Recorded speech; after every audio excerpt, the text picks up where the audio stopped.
As far as like success on the field, where have you seen it grow? Um, we've I think we won one game our first year. We're starting to put wins together now. So like Matt was saying, you were talking like before here, you were in the Woodlands. What's your coaching background with lacrosse?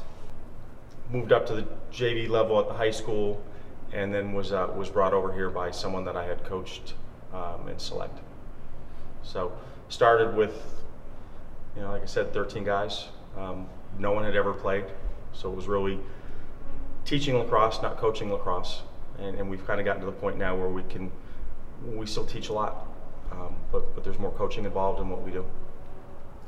How fulfilling is it to see how far the program has come since you started it? It's what you coach for. It's what I coach for. Seeing these guys here, enjoying the game, we're giving them a good lacrosse experience, and that's kind of what our mission was.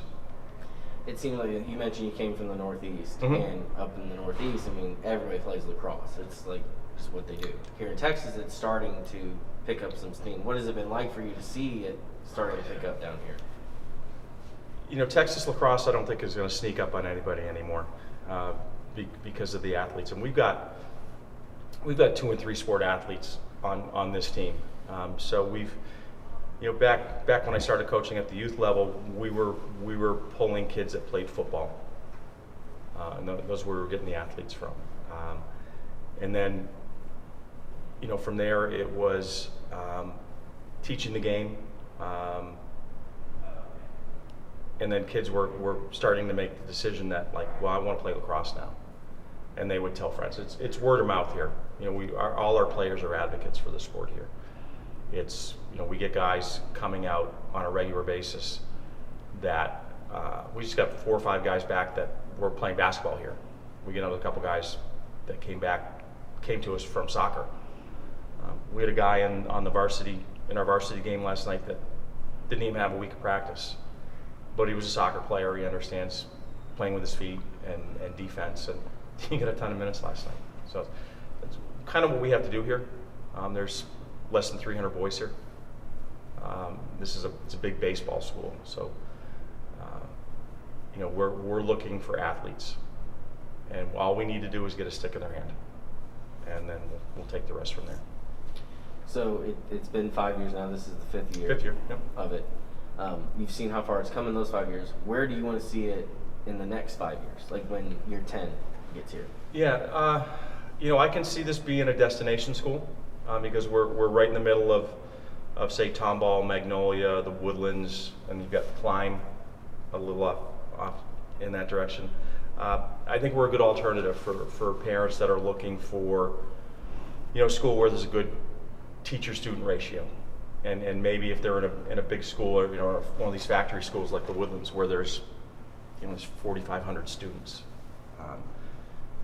Come over here and you're not going to be at the end of the bench and compete for a state.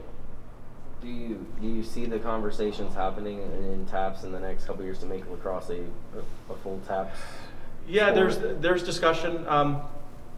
I think if you were to talk with all the TAPS coaches, this is something they want to see. And there's been some stuff pulled together. I think at the 5A, 6A level in TAPS, there are 16 schools that play. It would validate what we're trying to do with lacrosse, and I think we're getting some momentum on that. Yeah. How bad would you like to see TAPS make it an official sport? Well, yeah, it's I would use the word validation again. It would give us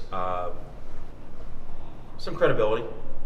Not that we don't have it now, but if we can, bring points back to the school, I think that's kind of what our mission is, and to grow the sport here. I think there's more upside for us here beyond the numbers that we have now. So in the league y'all playing, is it spring sport? Spring sport, yeah. Okay. Yeah. Okay. So we started right when we get back from semester break, and we'll wrap up end of April. Okay. And I think there has been discussion of a TAPS tournament this year. So that would be us, St. Pius, I think St. Thomas is in there, Audi, Village. There's 5 or 6 here in Houston. And then there's a handful up in Dallas. There's 5 up in Dallas, I think, and a handful in Austin, San Antonio. So, Okay. yeah. And then the championship that y'all currently compete for is the Copper Cup.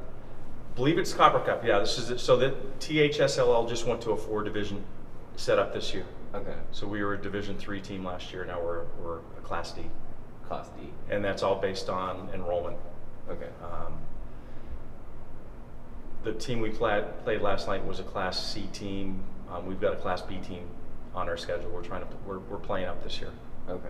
What's up? This is Aspen Jackson and I'm here with the Lady Hawks. Don't forget to follow all of our social media channels. Especially YouTube. Like and subscribe. Comment and also spike it, the subscribe button, to follow all of our videos on our YouTube channel to keep up with all of the great content we're pushing out on a daily basis.